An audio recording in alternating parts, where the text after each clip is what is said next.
I wasn't looking for an adventure that weekend because, honestly, I was just burned out from working overtime every single day and needed a place where nobody could call me, text me, or ask me for one more favor. My plan was pretty simple, and it sounded almost boring when I told my friends about it because all I wanted was to drive into the mountains, pitch my tent, cook a decent meal over a campfire, and spend 2 quiet nights completely alone. I'd been camping by myself a dozen times before, so the idea of sleeping in the middle of nowhere never really bothered me, especially since I always considered myself the kind of person who stayed calm under pressure. The drive took almost 4 hours, and the farther I got from the highway, the more the roads turned into narrow gravel paths lined with thick pine trees that blocked out most of the afternoon sunlight. Every mile made civilization feel farther away, and instead of making me nervous, it actually helped me relax because the silence felt like something I hadn't experienced in years.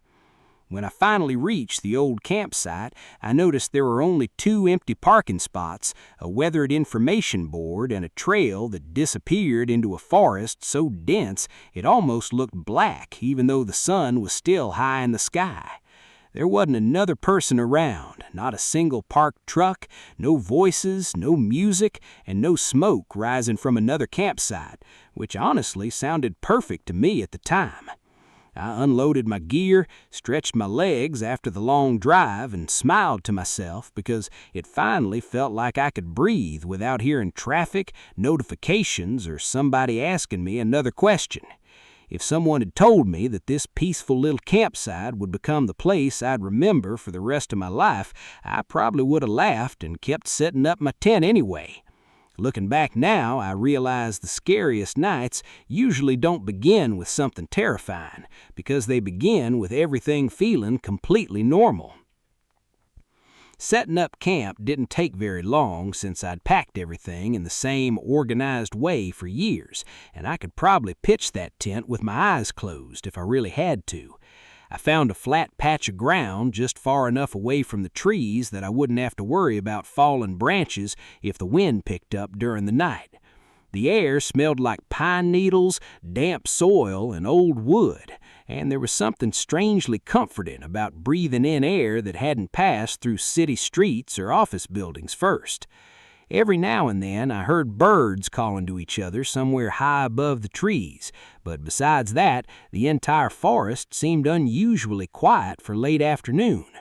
I didn't think much about it because every forest has its own rhythm, and sometimes nature just decides to be quieter than usual. After getting my sleeping bag laid out, I walked down to a nearby creek where the water moved slowly over smooth rocks, creating the kind of peaceful sound people usually pay money to listen to on sleep apps. I filled my water bottles, stood there for a minute watching the current drift by, and remember thinking that I'd probably sleep better that night than I had in months. On the walk back to camp, I noticed a few deer tracks crossing the trail, along with what looked like fresh footprints from hiking boots, which made sense since people probably camped there earlier that morning. None of it seemed strange, and honestly, if anything, seeing signs that other people had been there recently made the place feel a little less isolated. I had absolutely no idea that before the night was over, I'd be wishing those footprints had never disappeared. By the time the sun started dropping behind the mountains, I already had a small fire going and a pot of chili warming over the flames while the sky slowly turned shades of orange, purple, and deep blue. Sitting there with a hot meal in one hand and a cup of coffee in the other felt like the perfect reward after weeks of nonstop work, and for the first time in a long while, my mind wasn't racing through deadlines or unfinished projects. The fire cracked softly every few seconds, sending tiny sparks into the air where they disappeared into the growing darkness above the trees. As daylight faded, the temperature dropped much faster than I'd expected, so I pulled my jacket tighter and scooted my chair a little closer to the fire without thinking much about it. Somewhere in the distance, I heard what sounded like an owl calling once, then twice, before everything became strangely silent again. It wasn't the kind of silence you notice right away, but the kind that slowly creeps in until you suddenly realize you haven't heard a single bird, insect, or rustling leaf for several minutes. I remember looking around because something about that silence felt heavy, almost like the forest itself was holding its breath for reasons I couldn't explain. I laughed quietly at myself and figured I was just letting my imagination wander after listening to too many horror podcasts during long drives. Still, I caught myself staring into the dark woods a little longer than necessary, expecting to see a raccoon, a deer, or maybe another camper walking down the trail. Instead, there was only darkness standing perfectly still between the trees, and somehow that felt far more unsettling than seeing anything at all. I cleaned everything carefully because leaving food out in bear country is one of the fastest ways to ruin a camping trip, and I wasn't about to make that kind of rookie mistake. I hung my food bag from a tree well away from the campsite, checked the knots twice, and made sure nothing with a strong smell stayed inside my tent overnight. The moon hadn't risen yet, which made the forest unbelievably dark, and once my flashlight was turned off, it honestly felt like I couldn't see my own hand in front of my face. I climbed into my sleeping bag, zipped the tent closed, and listened to the quiet while my eyes slowly adjusted to the faint outline of the fabric around me. For a while, everything seemed completely normal, and I even started drifting towards sleep while the last embers of my campfire faded outside. Then I heard something that instantly pulled me awake without even opening my eyes all the way. It sounded like a single footstep landing on dry leaves somewhere beyond the campsite, followed by complete silence that lasted just long enough to make me wonder if I'd imagined it.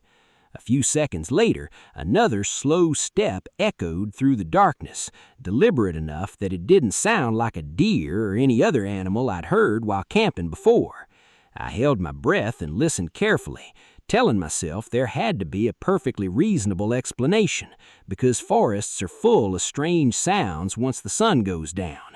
That's when I realized whatever was making those footsteps wasn't walking past my campsite, it was slowly moving closer to my tent. At first, I stayed perfectly still because I honestly believed whoever was outside would keep walking once they realized someone was already camping there. But those footsteps suddenly stopped only a few feet from my tent without making another sound. I kept telling myself it had to be another camper who got turned around after dark, or maybe a late hiker looking for the trail. Yet something about the silence felt completely wrong, because normal people usually clear their throat, say hello, or make some kind of noise when they realize they're standing next to someone else's campsite. Instead, whoever was out there didn't say a single word, didn't unzip a backpack, didn't shine a flashlight through the trees, and didn't make any sound except for slow breathing that I could barely hear through the thin fabric of the tent. I could feel my heartbeat getting louder with every passing second, and it almost seemed impossible that whoever was outside couldn't hear it too, because the entire forest had become so unbelievably quiet. I reached as slowly as I could for the flashlight lying beside my sleeping bag, careful not to make the sleeping pad squeak beneath me, because I suddenly didn't want whoever was outside to know I was awake. Before I could even turn the flashlight on, another step landed softly against the dry ground, followed by another one, except this time the footsteps moved away from the front of the tent and continued toward my left side. I realized with a sinking feeling that whoever it was wasn't leaving the campsite at all, because the footsteps were following the exact shape of my tent, as if someone was casually walking around it in a slow circle. The pace never changed, the distance stayed exactly the same, and there wasn't a single moment where the person seemed rushed or uncertain about where they were going. It felt less like someone exploring the campsite and more like someone studying every inch of the shelter while knowing I was trapped inside listening to every step they took.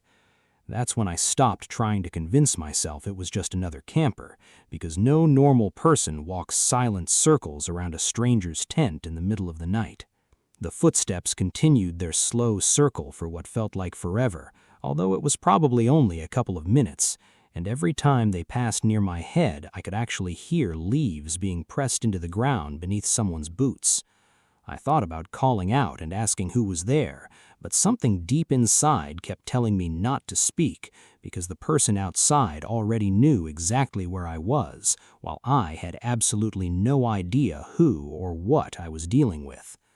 I quietly reached for my phone, hoping I could at least check the time or maybe get enough signal to send a message, but the screen showed exactly what I'd expected after driving so far into the mountains: no service whatsoever. The tiny glow from the phone lit the inside of the tent for only a second before I shut it off again, worried that even that little bit of light might reveal my position more clearly than the tent already did. Outside, the footsteps stopped once again, and somehow that silence was even worse, because now I had no idea where the person was standing or whether they were still moving at all. I listened so carefully that my ears actually started ringing from the effort, but the only thing I could hear was my own breathing and the occasional crack from the dying campfire several feet away. Then, without warning, something brushed gently against the outside wall of the tent, almost like fingertips sliding across the fabric instead of someone accidentally bumping into it. The touch lasted only a second, but it felt intentional rather than accidental. Every instinct I had screamed at me to unzip the tent and run to my truck, yet another part of me knew that stepping outside without knowing what was waiting there could easily be the biggest mistake I'd ever make. So I stayed frozen inside the darkness, staring at the thin walls separating me from whoever had decided to spend the night walking circles around my tent. Several long minutes passed without another sound, and I slowly started wondering if whoever had been outside had finally left, because the forest had become so quiet that it almost felt abandoned. I considered unzipping the tent just enough to peek outside, but every horror story I'd ever laughed at suddenly came rushing back into my head, and for once my common sense actually won the argument. I kept sitting there with my flashlight gripped tightly in one hand while my eyes remained locked on the tent door, as if simply watching it could somehow stop anything from coming through. Just when I finally convinced myself that the worst was probably over, I heard a single twig snap somewhere behind the tent, followed by another one only seconds later. The sound wasn't random the way animals usually move through the woods, because it had a steady rhythm, almost like someone had taken a few careful steps before stopping again. Then another slow footstep came from my right side, followed by another behind me, and then another near the entrance, making it impossible to tell if one person was moving incredibly fast or if there was more than one set of footsteps surrounding the campsite. I tried to make sense of what I was hearing, but every direction sounded equally close, and the echoes bouncing through the trees only made everything more confusing. My breathing became shallow as I realized I couldn't confidently say how many people might be outside, because every new sound seemed to come from somewhere different. For the first time since arriving at the campsite, I seriously thought about grabbing my keys, bursting out of the tent, and driving away without packing any piece of gear. But before I could make that decision, a low whistle drifted through the trees, soft enough to sound almost human, and distant enough that I couldn't tell exactly where it had come from. The whistle lasted only a couple of seconds, but it echoed through the trees in a way that made it impossible to tell whether it came from 50 feet away or half a mile into the forest, and somehow that uncertainty made it even more unsettling. I sat there holding my breath, waiting for another whistle, another footstep, or even the sound of an animal running through the brush, but instead the silence settled over the campsite again like someone had thrown a heavy blanket across the entire forest. I checked the time on my phone and it was only 11:47 p.m., which somehow made everything worse because it meant the night wasn't even halfway over yet. I remember thinking that if I could just make it until sunrise, I'd pack everything into the truck without worrying about leaving gear behind, and I'd never come back to that campground again. The longer I listened, the more my imagination started filling the silence with things that probably weren't there, and I hated how easily my own mind was turning against me. Then, just as I started convincing myself that maybe whoever had been outside had finally wandered off, I heard 3 slow footsteps approaching from behind the tent. They weren't rushed, they weren't heavy, and they weren't trying to hide anymore, because each step landed with a calm confidence that almost felt deliberate, like someone wanted me to know they were still there. The footsteps stopped directly behind my head, separated from me nothing more than a thin layer of nylon fabric that suddenly felt far too fragile to offer any real protection. I could actually hear the faint crunch of someone shifting their weight from one foot to the other, standing perfectly still just inches away while neither of us made a sound. Every second that passed felt longer than the last, and for the first time in years I realized I was genuinely afraid what might happen if the person outside decided to touch the tent again. Without warning, the fabric behind my head pressed inward ever so slightly, just enough to make it obvious that something or someone had placed a hand against the outside of the tent without pushing hard enough to collapse it. I froze completely because I knew that if I moved even a little, the person outside would know exactly where I was sitting, and somehow that thought terrified me more than anything else that had happened so far. The pressure stayed there for several seconds, steady and unmoving, almost like whoever was outside was quietly confirming that someone really was inside before deciding what to do next.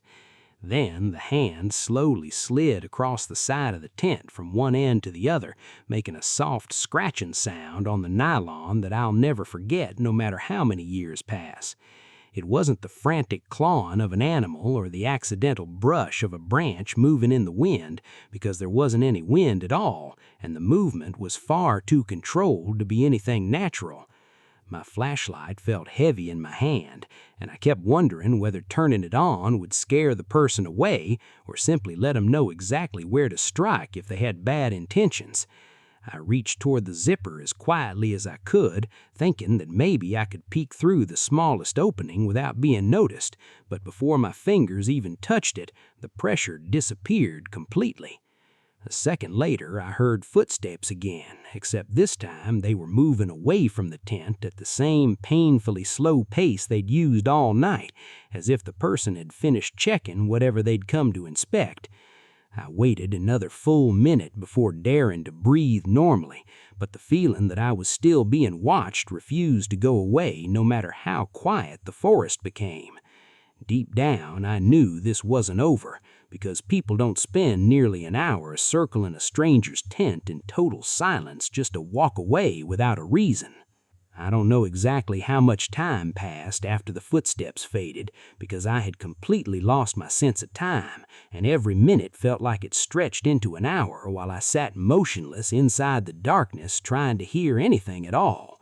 My legs had started cramping from staying in the same position, but I refused to shift my weight because even the smallest movement sounded incredibly loud inside the tent. Eventually, curiosity got the better of me, and I carefully reached up to the small mesh window near the top of the tent, hoping I could look outside without making it obvious that I was watching. I moved the flap just enough to create a tiny opening, keeping my face back in the shadows as my eyes slowly adjusted to the darkness beyond the campsite. At first, I couldn't see anything except the faint outline of trees standing motionless under the dim light of a sky covered with clouds, and I almost convinced myself that whoever had been outside was finally gone. Then my eyes drifted toward the edge of the fire pit, where the last glowing embers barely illuminated a narrow patch of ground only a few feet beyond the campsite. Standing just outside that weak orange glow was a tall figure that hadn't been there a second earlier, completely motionless, with its face hidden by darkness and its arms hanging unnaturally still at its sides. It wasn't moving, it wasn't speaking, and it wasn't trying to come closer, because it simply stood there staring directly at my tent with a patience that felt almost impossible for a normal person. I couldn't make out any details of its face, but I knew without question that it was looking straight at me, even though there was no possible way it should have been able to see me through that tiny opening. Then, before I could even pull away from the window, the figure slowly tilted its head to one side and smiled. I slammed the window flap shut without thinking. My hands were shaking so badly I almost dropped my flashlight. I kept telling myself I'd imagined the smile. My brain searched for any reasonable explanation. Maybe it was another camper trying to scare me. Maybe the darkness had played tricks on my eyes. But deep down, I didn't believe either of those excuses. The image of that face stayed burned into my mind. I knew I hadn't imagined someone standing there. For several minutes, nothing happened. The silence returned like it had before. I could hear my own heartbeat more clearly than anything outside. I wanted to look through the window again, but I couldn't force myself to do it. Every second felt painfully slow. My flashlight stayed pointed toward the tent door. I kept expecting someone to unzip it at any moment. The waiting became almost worse than the fear itself. It felt like the night was testing my patience. Then I heard footsteps again. They were slow and steady. Crunch, crunch, crunch.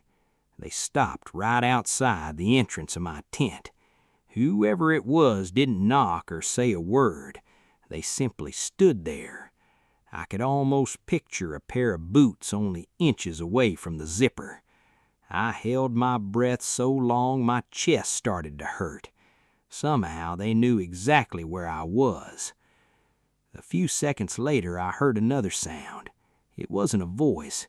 It sounded more like someone breathing through their nose. The breathing was calm and steady. There was no panic in it at all. Whoever stood outside seemed completely comfortable. That frightened me even more. Most people would have said something by then. This person didn't need to. Suddenly the footsteps moved away again. I counted each one as they disappeared into the trees. 1, 2, 3, then silence. I waited another minute before relaxing my shoulders. My muscles were sore from staying frozen for so long. I checked my phone again. It was only 12:26 a.m. Somehow it felt like I had already survived an entire night.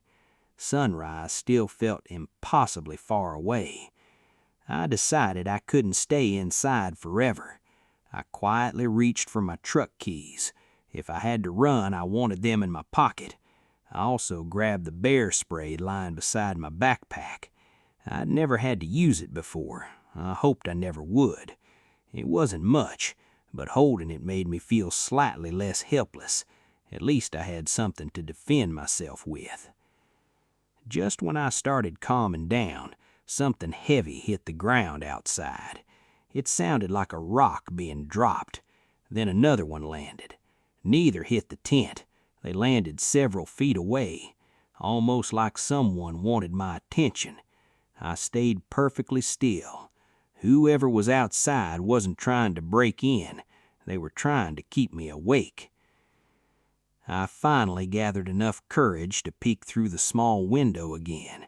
This time the campsite looked completely empty. The fire had almost burned out. My camping chair still faced the flames exactly where I'd left it. My cooler sat beside the picnic table untouched. Everything looked normal, almost too normal. It felt like the forest was pretending nothing had happened. Then my flashlight caught something near the fire pit. There was a fresh footprint in the dirt. It hadn't been there earlier. The print looked larger than my own boot. It pointed directly toward my tent. There was only one footprint, no second print beside it. It looked as if someone had stepped there and then vanished. Before I could look any closer, a loud whistle echoed deep in the forest. This one was much closer than before. A second whistle answered from another direction. Then a third came from somewhere behind my campsite. My stomach dropped instantly. It no longer sounded like one person. It sounded like several people communicating in the dark. and somehow I had the terrible feeling they were talking about me.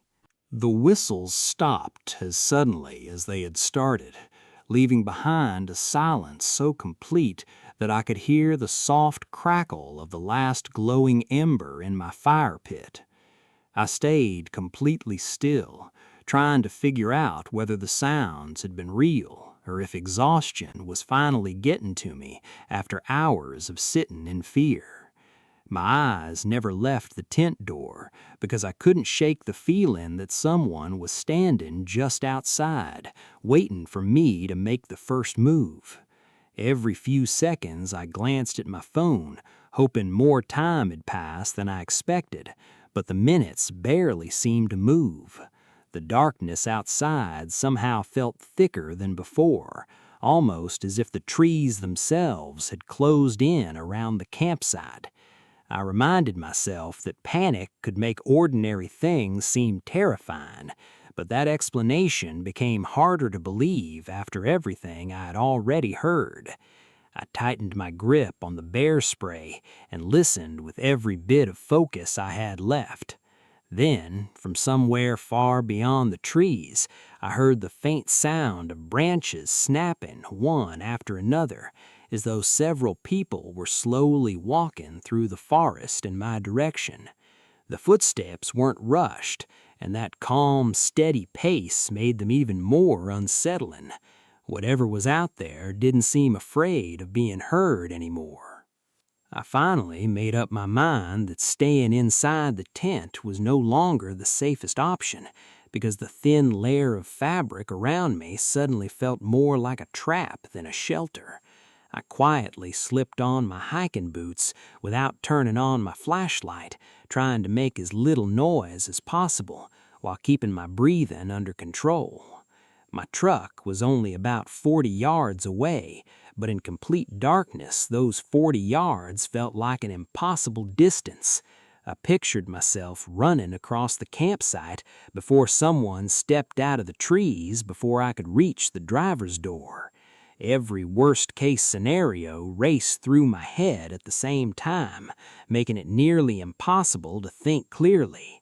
I placed one hand on the tent zipper, but couldn't bring myself to pull it open. My instincts kept telling me that whoever had been circling the tent might be waiting for exactly that moment. So I stayed where I was, frozen between the decision to run and the fear of what might be waiting outside. I'd never felt so trapped in my entire life. For the first time, I genuinely questioned whether I'd make it until morning. A few minutes later, I noticed something that made my stomach tighten even more.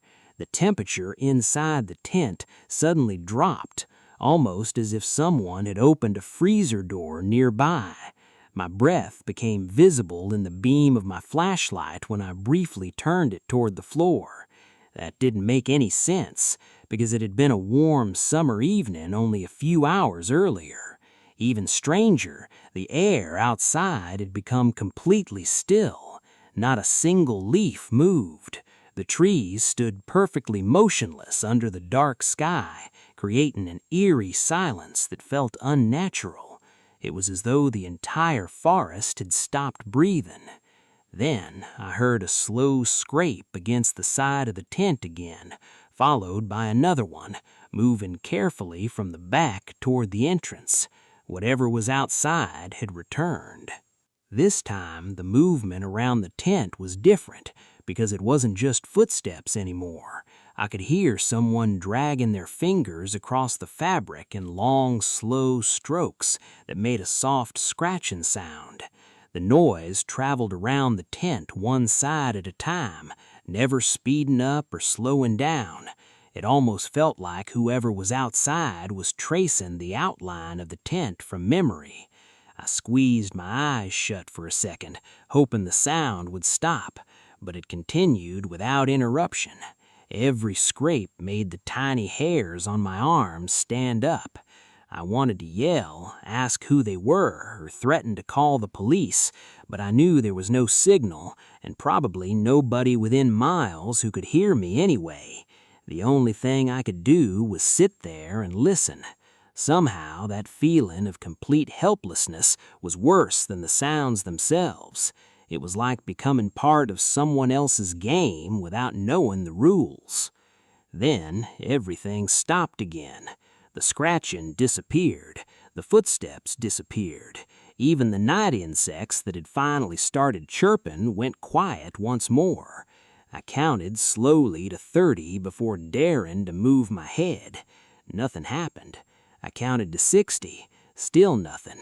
Just as I began convincing myself that it was finally over, I heard a single whisper from somewhere outside the tent.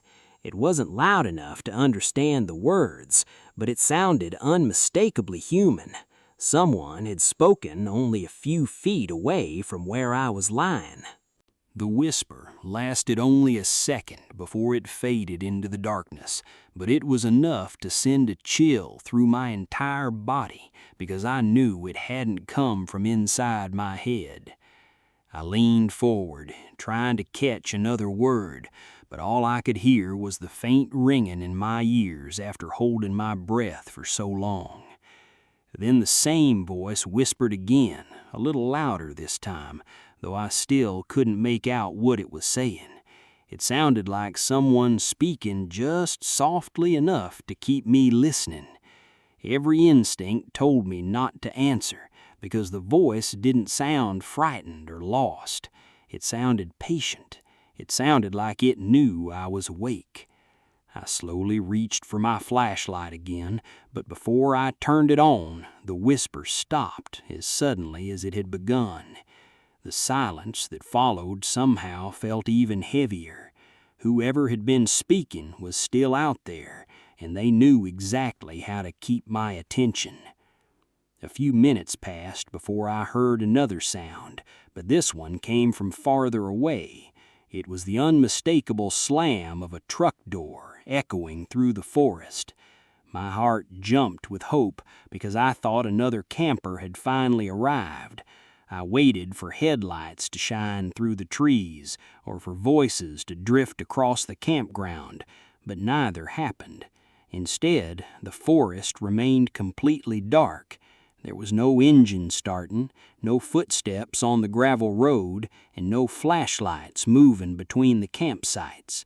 It was as if the sound had happened without anyone actually being there.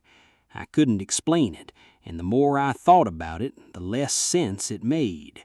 Still, that brief moment of hope disappeared just as quickly as it had come. Eventually, I worked up enough courage to zip the tent just an inch. Cool night air slipped inside immediately. I looked toward my truck, barely visible under the pale moonlight that had finally broken through the clouds. It looked exactly where I'd parked it earlier that evening. The driver's side faced the campsite, and everything appeared normal. Then I noticed something that definitely hadn't been there before. The driver's door was slightly open. I knew for a fact I had locked it before going to bed. Seeing that small gap between the door and the frame made my stomach sink. Either I had somehow forgotten to close it, or someone else had opened it while I was hiding inside my tent. I stared at the truck for nearly a full minute, hoping the open door was just an illusion created by the darkness. Finally, I raised my flashlight just enough to shine a narrow beam toward it. The light confirmed exactly what I'd feared. The driver's door was hanging open several inches. My backpack, which I'd left on the passenger seat, was now lying on the ground beside the truck. I hadn't heard anyone walking over there. I hadn't heard the door open. Whoever moved my backpack had done it almost silently. That realization scared me more than anything else so far. It meant the person outside could move around my campsite without making a sound whenever they wanted. As I kept staring at the truck, something moved behind it. At first, I only caught the slightest motion out of my corner of my eye. Then a dark figure slowly stepped out behind the rear bumper before stopping completely. The distance was too great to see any facial features, but I could clearly tell someone was standing there watching my tent. They didn't wave, they didn't call for help, they simply stood perfectly still with their arms resting at their sides. I raised my flashlight a little higher, but the figure quietly stepped backward into the darkness before the beam could fully reach them. A few seconds later, they were gone. I never heard a single footstep as they disappeared into the forest once again. For the next several minutes, I couldn't take my eyes off the spot where the figure had disappeared. I kept expecting them to step back into view, but nothing moved except the faint smoke drifting from my dead campfire. My flashlight shook slightly in my hand, making the shadows between the trees seem alive. Every dark shape started looking like a person standing perfectly still. I blinked several times, hoping my eyes were simply tired. They weren't. The forest felt crowded, even though I couldn't actually see anyone. That feeling of being watched refused to go away. It settled deep in my chest like a weight I couldn't shake. I decided I couldn't stay there until sunrise. If someone had already opened my truck, there was no guarantee they wouldn't come back to the tent next. I quietly zipped my jacket, slipped my keys into my pocket, and tightened my grip on the bear spray. The plan was simple. Open the tent, run straight to the truck, lock the doors, and leave everything else behind. My camping gear wasn't worth risking my life over. I took one slow breath after another, trying to calm myself before making a move. Then I counted silently to 3. I unzipped the tent as fast as I could and stepped into the cold night air. The campsite looked empty. My flashlight swept across the picnic table, the fire pit, and the surrounding trees. Nothing. I hurried toward the truck without looking back. My boots crunched loudly on the gravel, making me feel exposed with every step. I reached the driver's door and pulled it open. The keys were already in my hand. Then I noticed something that made me stop cold. The inside of the truck looked completely different from how I'd left it. The glove compartment was hanging open. Papers were scattered across the passenger seat. My backpack had been unzipped and everything inside had been dumped onto the floor. My flashlight, spare batteries, snacks, and first aid kit were spread everywhere. Whoever had gone through my truck hadn't stolen anything. It looked more like they'd been searching for something specific. I quickly checked for my wallet and keys. Both were still there. That somehow made the situation even more disturbing. Just as I climbed into the driver's seat, I heard another whistle. This one came from much closer than before. It echoed somewhere behind the truck. Before I could close the door, another whistle answered from the opposite side of the campsite. My heart started pounding again. They weren't random sounds anymore. They were signals. It sounded like people communicating with each other, and judging by how close they were surrounding the campsite again. I slammed the truck door shut and locked every door immediately. For the first time all night, I felt a small sense of relief sitting behind solid metal instead of thin tent fabric. I shoved the key into the ignition and turned it. The engine cranked once, then it stopped. I tried again. Another slow crank. Nothing. I stared at the dashboard in disbelief. My truck had never failed to start before. I turned the key a third time. Silence. Panic hit me harder than anything else that night. I pumped the brake and tried again. The dashboard lights flickered weakly before going dark. It was almost like the battery had suddenly died without warning. I rested my forehead against the steering wheel for a second, trying to think clearly. Then I remembered something. Earlier that evening, the battery was perfectly fine. There were no warning lights, no slow start, nothing unusual. Somehow, between sunset and now, the truck had become completely useless, and I had no idea why. A soft tap landed on the passenger side window. I froze instantly. It wasn't loud, just one gentle tap with a fingertip. I turned my head as slowly as I could. The flashlight beam reflected off the glass, making it hard to see outside. I leaned closer. Nothing. Then another tap came from the rear passenger window. A few seconds later, another tap landed on the back window. Whoever was outside was slowly walking around the truck now, just like they had circled my tent earlier. The tapping continued for almost a minute. It never became violent. Nobody tried to break the windows, nobody shouted. They simply tapped once, walked a few steps, then tapped again somewhere else. The pattern repeated over and over.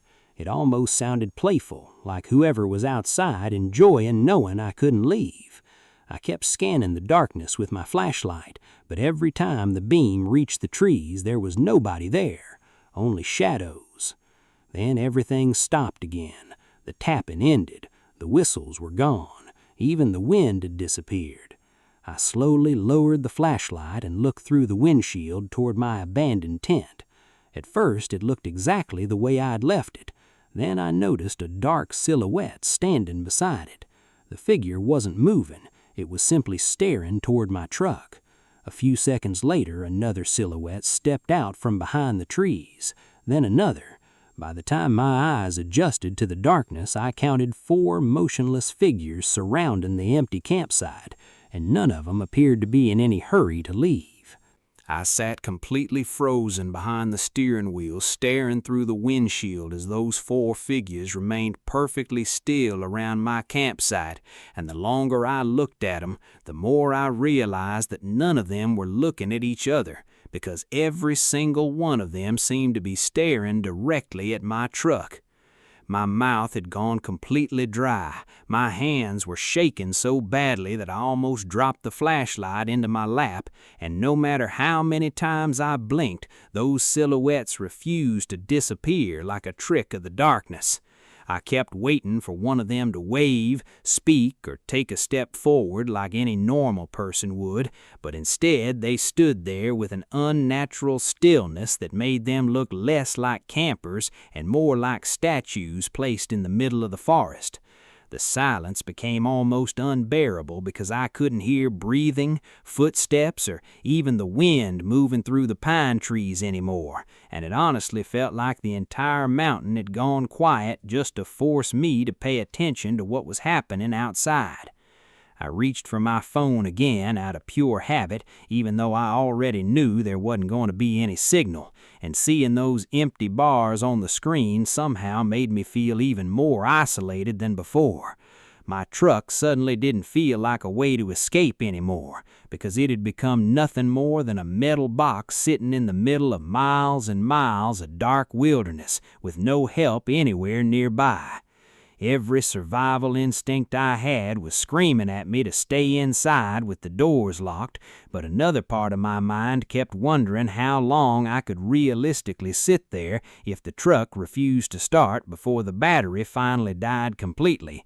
I couldn't stop thinking about the open driver's door, my backpack dumped onto the ground, and the careful way someone had gone through my belongings without stealing a single thing, because that didn't feel like the behavior of a thief at all. It felt like whoever had gone through my truck had been looking for something very specific, and the terrifying thought crossed my mind that maybe they hadn't found what they were looking for yet. As that realization settled into my head, one of the figures slowly lifted its arm and pointed straight toward me without taking a single step. The moment that arm rose into the air, the other 3 figures began moving at exactly the same time, and they did it so slowly and so perfectly together that it almost looked rehearsed, as if they had practiced the same movement countless times before arriving at my campsite. None of them ran, none of them hurried, and none of them spoke to each other as they spread out across the clearing, keeping several yards between one another while gradually closing the distance to my truck from different directions. I hit the horn without even thinking, expecting the loud blast to scare 'em off or at least cause some kind of reaction, but the sound echoed through the forest and faded away without changing their pace in the slightest. It was as if they either couldn't hear it or simply didn't care that I was making enough noise to wake up everyone within miles, even though I already knew there probably wasn't another person anywhere nearby. My heart was pounding so hard that it felt like it might burst out of my chest, and every instinct told me to keep trying the ignition, even though the truck had already refused to start several times. I turned the key again anyway, and for one brief second the engine sputtered just enough to give me a tiny bit of hope before falling silent once more. Outside, the closest figure stopped about 20 feet away and remained perfectly still again, while the other three continued drifting through the darkness until they formed what looked almost like a wide circle around the truck. I couldn't see their faces because the moonlight barely reached the clearing, but I had the unmistakable feeling that every one of them was smiling the same way the first figure had smiled outside my tent. My breathing became faster, the windows slowly started fogging from the inside, and I realized I was beginning to lose control of my own fear. Then, without warning, someone gently knocked 3 times on the driver's side window right beside my head. The 3 knocks were so soft that for a split second I questioned whether I'd actually heard them. But the tiny vibration through the glass told me someone was standing only inches from my face.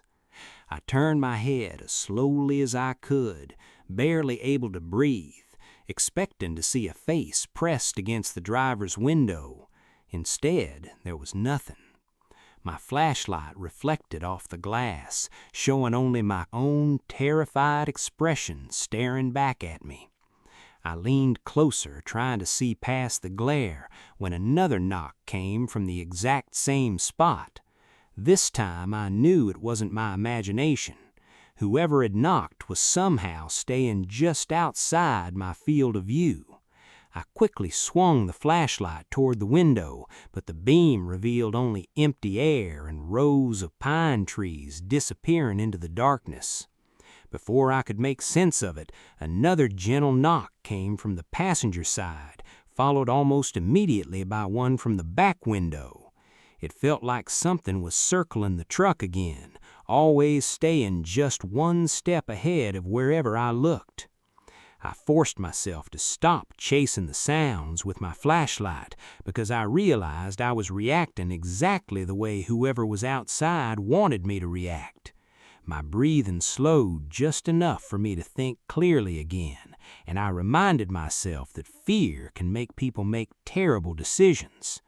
I reached into the center console, hoping I'd forgotten an extra flashlight, a flare, or anything that might help, but all I found were old receipts, a map of the area, and a half-empty bottle of water.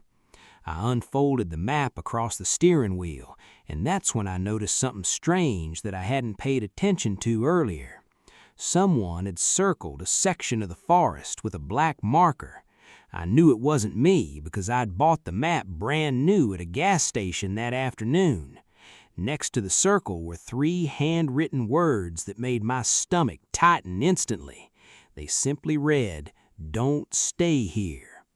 I couldn't explain how those words had gotten there, and I couldn't stop wondering whether whoever searched my truck had left the warning for me or whether it had already been there long before I arrived. I looked back toward my tent, expecting to see the 4 figures again, but the campsite was empty. My tent stood exactly where I'd pitched it earlier, gently illuminated by the faint glow of the moon, yet every silhouette had vanished without leaving a trace. I slowly swept the flashlight across the trees one more time, searching for movement between the trunks, but there was nothing except endless darkness stretching deeper into the forest. For a brief moment I wondered if I'd finally scared myself into seeing things that weren't really there. Then my flashlight landed on the soft dirt beside the fire pit. Fresh footprints covered the ground. There weren't 4 sets anymore, there were dozens. Some were large, some were small, and they crossed over one another in every direction imaginable, as though an entire group of people had silently walked through my campsite while I was locked inside the truck. The strangest part was, none of the footprints led toward the road. Every single trail disappeared into the woods. I couldn't stay there another minute. Whether the truck started or not, I had to make a decision before panic completely took over. I turned the key once more, expecting the same dead silence I'd heard before, but this time the engine suddenly roared to life as if nothing had ever been wrong. The unexpected sound almost made me jump out of my seat. I didn't waste a second questioning it. I threw the truck into reverse, pressed the gas, and backed away from the campsite so quickly that gravel sprayed behind the tires. As the headlights swept across the clearing, they illuminated my tent for one final moment. Standing directly behind it was a single figure. It remained perfectly still as the light passed over it. Then, just before I turned onto the gravel road, the figure slowly raised one hand and gave me a small wave. I kept my foot pressed hard against the gas pedal, refusing to look back in the rearview mirror because every horror movie I'd ever seen had taught me that some things are better left unseen. But curiosity has a way of creeping into your mind when you're running on pure adrenaline. After driving for nearly a mile, I finally glanced up at the mirror, expecting to see nothing except the empty gravel road disappearing into the darkness behind me. At first, that's exactly what I saw, and I almost laughed out loud from the overwhelming relief that was starting to replace the panic. Then my headlights hit a bend in the road, and just before the campsite disappeared completely from view, I noticed someone standing in the middle of the road far behind me. The distance was too great to make out any details, but I knew it wasn't a tree, a sign, or a trick of the light, because the silhouette was unmistakably human. It didn't chase the truck, it didn't wave, it simply stood there watching me leave, until the curve in the road finally hid it from sight. Even after it disappeared, I couldn't shake the feeling that it was still somehow watching me.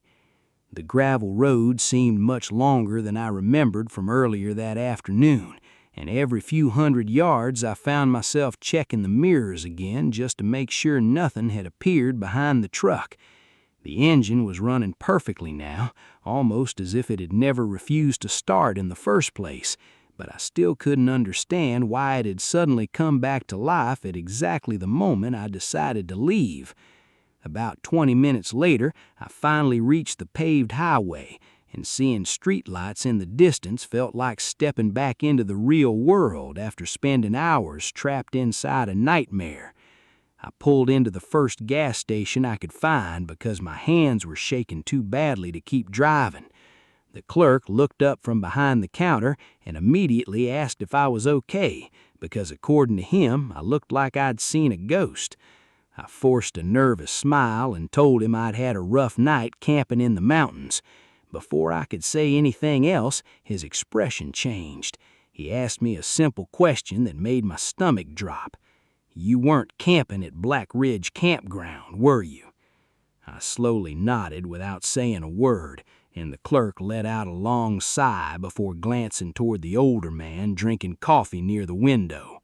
The old man looked over at me for a moment, then quietly walked closer as if he'd overheard enough of the conversation to know exactly where I'd spent the night. He told me that locals had avoided that campground for years, not because of bears or bad weather, but because too many people had reported hearing footsteps circling their tents after midnight. Some campers claimed they heard whispers just outside the fabric all night long. Others said someone tapped gently on their vehicles without ever being seen. A few people even reported waking up to find footprints completely surrounding their campsites with no tracks leading in or out. The strangest stories all ended the same way. The people who experienced those things never stayed there again, and according to the old man, every single one of them described seeing silent figures standing between the trees before sunrise. When he finished talking, he looked directly into my eyes and quietly said, "You were lucky because they let you leave." I haven't gone camping alone since that night, even though I still love the outdoors and miss the peace that comes with sleeping beneath a sky full of stars. Every now and then, friends invite me on weekend camping trips, and I always find an excuse to stay home because there's some memories that never really fade, no matter how much time passes. The strangest part is that I still have the map I found inside my truck, and those handwritten words, "Don't stay here," have never faded or smudged even after years folded away in my glove compartment. Sometimes, usually around 2 or 3 in the morning, I'll wake up for no reason at all and lie there listening to the silence inside my house. On those nights, I can't help but thinking about the slow footsteps that circled my tent over and over again, without ever hurrying, without ever speaking, and without ever revealing who was making them. I still wonder what they were searching for inside my truck, and whether they truly gave up or simply decided I wasn't ready yet. The truth is, I never found an answer, and maybe that's the scariest part of the whole experience, because some places don't need monsters to become terrifying. Sometimes all it takes is the feeling that something intelligent is watching you from the darkness, patiently waiting for you to come back. And if you ever find yourself camping alone in a forest where the night suddenly goes completely silent, don't wait to find out why. Just pack your things, get in your vehicle, and leave while you still can.